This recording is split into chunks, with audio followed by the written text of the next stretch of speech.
Geopolitics के अंदर जब भी दो मुल्कों के दरमियान टेंशन्स राइज करती हैं तो वो एक दूसरे को खबरदार भी करते हैं, धमकियां भी देते हैं और उसके बाद नेगोशिएशन टेबल पर आ जाया जाता है। लेकिन ऐसा बहुत ही कम होता है कि नेगोशिएशन टेबल पर आने के बाद कोई एक्टिवली क्लैश हो, कोई एक दूसरे का मिलिटरीली नुकसान किया जाए। ये हुआ है यूनाइटेड स्टेट्स ऑफ अमेरिका और ईरान के दरमियान। जब दोनों ममालिक के दरमियान टेंशन्स एस्केलेट कर चुकी थी और दोनों निगोशिएशन टेबल पर आ गए, तो उसके बाद यूएसए ने ईरान का एक ड्रोन जो है वो शूट डाउन किया। अब ये एस्केलेशंस इस कॉन्फ्लिक्ट को कहां पर लेके जाएंगी और क्या ये नेगोशिएशन फुलफिल होंगी या ये एक्टिवली मिलिट्री कॉन्फ्लिक्ट स्टार्ट हो जाएगा, इसको आज डिस्कस करते हैं।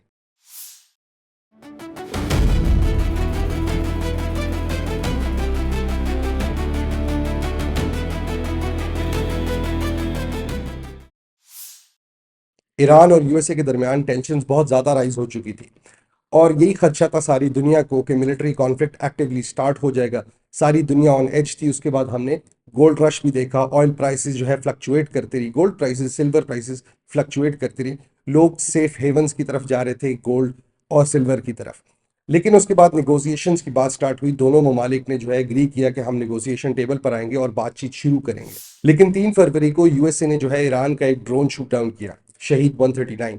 और उन्होंने कहा कि ये इब्राहिम लिंकन कैरियर जो उनका इस वक्त स्ट्रेट ऑफ हरमूज जो पर्शियन गल्फ के अंदर खड़ा हुआ है उसके बहुत करीब आ चुका था। It was aggressively approaching the career.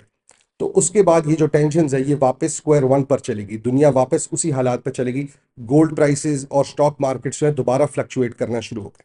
अब ये जो निगोसिएशंस चल रही थी, क्या ये वापस अपनी जगह पर पहुंच सकती है? लेकिन इस ड्रोन के शूट डाउन होने के अलावा भी पिछले 5 दिन में बहुत सी ऐसी डेवलपमेंट्स हुई जिसकी वजह से ग्लोबल टेंशन जो है वो राइज एंड फॉल कर रही है।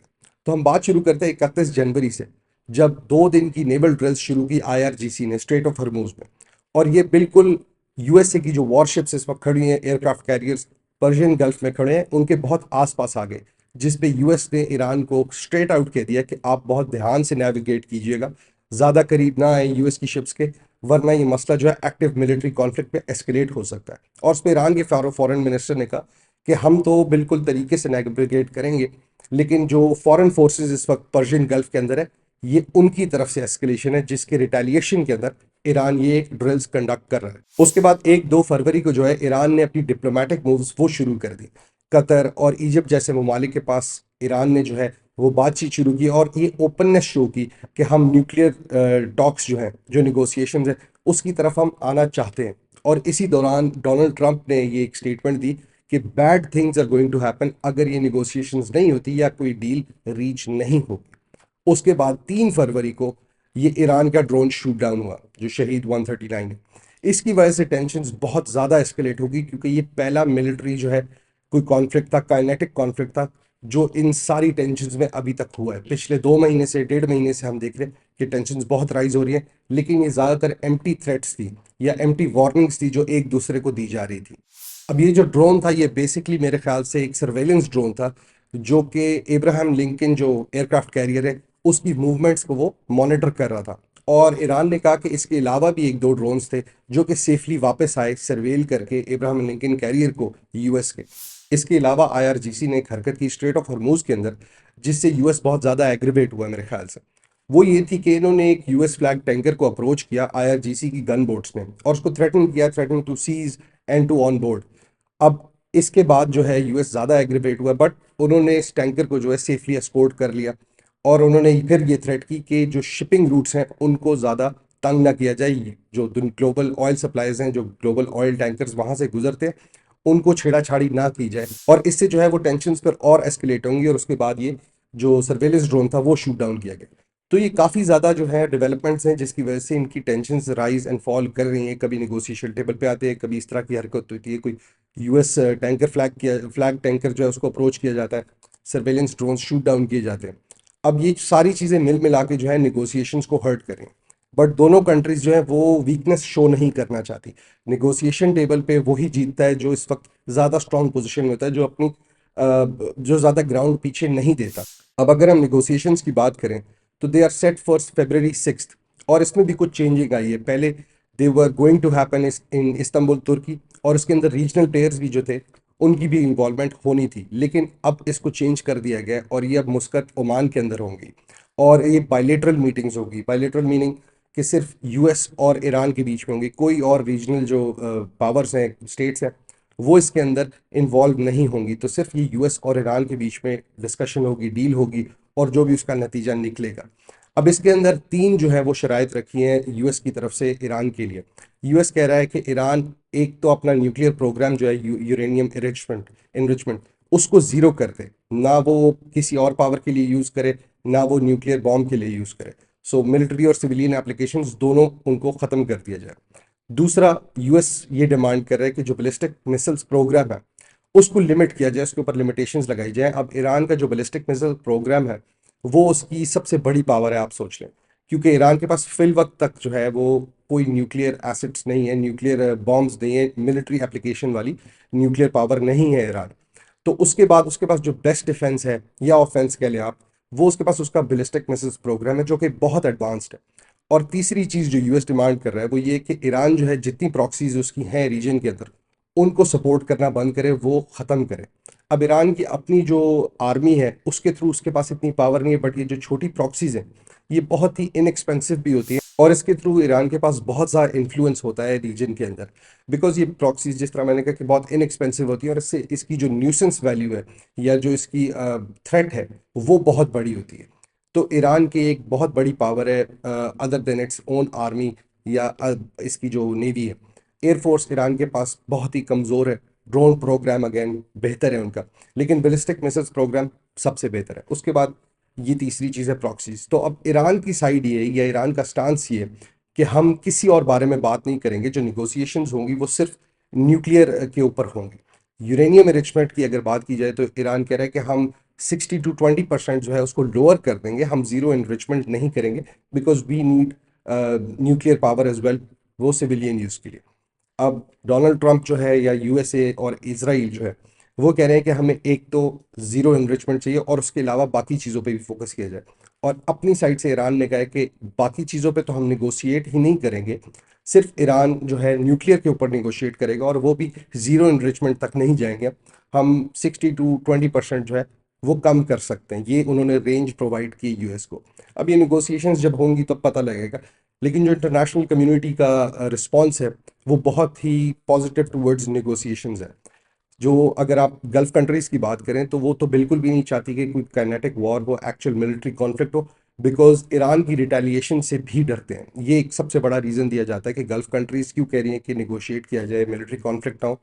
और जहाँ पे यूएस और इसराइल का ये मौक़िफ़ है कि अगर हमें मिलिट्री कॉन्फ्लिक्ट में जाना भी पड़े तो दे वुड नॉट हेजिटेट, क्योंकि उन दोनों कंट्रीज़ को ज़्यादा फ़र्क नहीं पड़ता। वो चाहते हैं कि कोई कॉन्फ्लिक्ट हो और फिर ईरान की गवर्नमेंट भी चेंज हो। ये मैं पहले भी कहता रहा हूँ कि सबसे बड़ा जो मौक़िफ़ है वो ये है कि ईरान की रेजीम चेंज की जाए, बट अगर उसको मिलिट्री कॉन्फ्लिक्ट भी करना पड़े इन दोनों कंट्रीज़ को तो दे वुडंट हेजिटेट। लेकिन जो बाकी कंट्रीज़ है गल्फ़ के अंदर, उनको ये इशू है कि मिलिट्री बेसिस बहुत सारी हैं यूएस की काफ़ी गल्फ़ स्टेट्स के अंदर, और अगर ईरान की रिटेलिएशन आएगी मिलिट्री कॉन्फ्लिक्ट में तो वो पूरे रीजन के अंदर जिधर जिधर यूएस की मिलिट्री बेसिस हैं डिफरेंट गल्फ कंट्रीज़ में, वो उन सबको फेस करनी पड़ेंगी और सबको नुकसान होगा। और ईरान का जो मौक़िफ़ है या जो उनकी स्टेटमेंट्स है वो तो यही कहते हैं कि they will not hold back. वो छोटी मोटी चीज़ को भी जो है वो ऑल आउट वॉर कंसिडर करेंगे, और उसके बाद फिर कोई भी गल्फ की कंट्री जो है वो सेफ नहीं रहेगी। अब उसके बाद चाइना और रशिया आ जाते हैं, मेजर पावर जो दुनिया के अंदर है। अब वो दोनों कंट्रीज यूएस को कह रही हैं कि रिस्ट्रेंट शो की जाए, बिकॉज यूएस की हिस्ट्री है, बहुत सी वॉर्स यूएस ने स्टार्ट की, और ये खतरा हमेशा रहेगा कि यूएस किसी भी डेवलपमेंट को जो वो एस्केलेशन मान के वो मिलिट्री कॉन्फ्लिक्ट स्टार्ट कर दे, वो इन्वेजन कर दे। तो इस डर से चाइना और रशिया ने दोनों ने यूएस को कहा कि रिस्ट्रेंट शो की जाए, और जो है इस मिलिट्री कॉन्फ्लिक्ट को अवॉइड करते हैं, निगोसिएशंस पे फोकस किया जाए, डी एस्केलेट करें। क्या सारे मुल्क यही रहे हैं, लेकिन सारे मुल्क डायरेक्टली यूएस को नहीं कह रहे।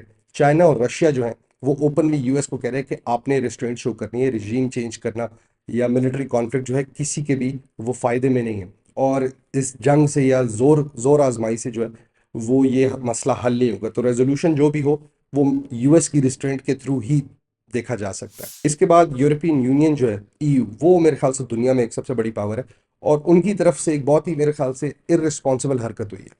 उन्होंने आईआरजीसी जो कि ईरान की मिलिट्री फोर्सेज है उनको एक टेररिस्ट ग्रुप करार दे दिया। अब उसकी रीज़न उन्होंने ये दी है कि जो ईरान के अंदर प्रोटेस्ट हुए और उसका जो गवर्नमेंट का रिएक्शन था, जो क्रैकडाउन था, उसमें बहुत जुल्म हुआ, और उस वजह से उन्होंने एक पूरी स्टेट की जो मिलिट्री इंस्टीट्यूशन है उसको उन्होंने एक टेररिस्ट ग्रुप करार दे दिया।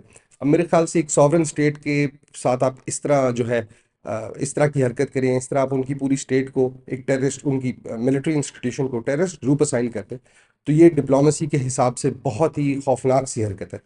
ये सिग्नल करती है बात कि वो यूएस और इसराइल की बिल्कुल ही जो है उस उनसे भी दो हाथ आगे बढ़ के जो है उनको वो प्लीज करना चाह रहे हैं। जिधर इसराइल अटैक के लिए बिल्कुल रेडी है और बल्कि प्रोवोकेट भी कर रहे हैं, और जो है वो डिप्लोमेसी से ज़्यादा वो यूएस की इन्वेजन ऑफ ईरान को सपोर्ट कर रहा है, वहाँ पे यूरोपियन यूनियन ने जो है उससे एक कदम और आगे ले लिया।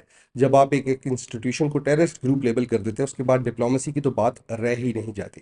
तो यूरोपियन यूनियन की तरफ से मेरे ख्याल से एक बहुत ही इरिस्पॉन्सिबल और स्टूपिड हरकत थी कि आप आईआरजीसी को, पूरे इंस्टीट्यूशन को, एक सॉवरेन स्टेट के जो है मिलिट्री को आप टेररिस्ट ग्रुप करार दे दें। लेकिन इस वक्त उनके ऊपर बहुत प्रेशर है। यूएस जो है वो ग्रीनलैंड के साथ नेगोशिएशन में ग्रीनलैंड की टेरिटरी नेगोशिएट कर रहा है यूरोपियन यूनियन से, और उन टेंशन्स को मेरे ख्याल से ईज करने के लिए यूरोपियन यूनियन ने जो है अपने सर से ये उतारी है बल्ली, और उन्होंने कहा है कि आपको हम दूसरी जगह बहुत ज़्यादा सपोर्ट करते हैं, इधर आप थोड़ा हाथ होला रखें, इधर आप उन नेगोशिएशंस में, ग्रीनलैंड की नेगोशिएशंस में वो इस चीज़ को जो है किसी तरह यूज़ करेंगे। बाकी जो इंडिया, पाकिस्तान और बाकी सारे ममालिक हैं, उन्होंने भी कहा है कि एस्केलेशंस कम की जाएं, बिकॉज रीजन के अंदर पहले ही बहुत सी जो है इंस्टेबिलिटी है।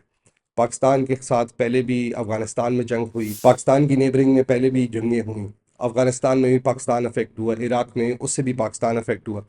तो पाकिस्तान कभी भी नहीं चाहेगा कि ईरान के अंदर भी जंग हो और ये रीजन इतना अनस्टेबल हो जाए कि हमारा जो वेस्टर्न बॉर्डर है वो पूरे का पूरा ही जो है वो वॉर टॉर्न कंट्रीज के साथ हो। दूसरी साइड पे हमारे पास इंडिया है जो कि अपनी दुश्मनी क्रिकेट ग्राउंड से भी नहीं निकाल पाता, तो पाकिस्तान के लिए बहुत बड़ा इशू है।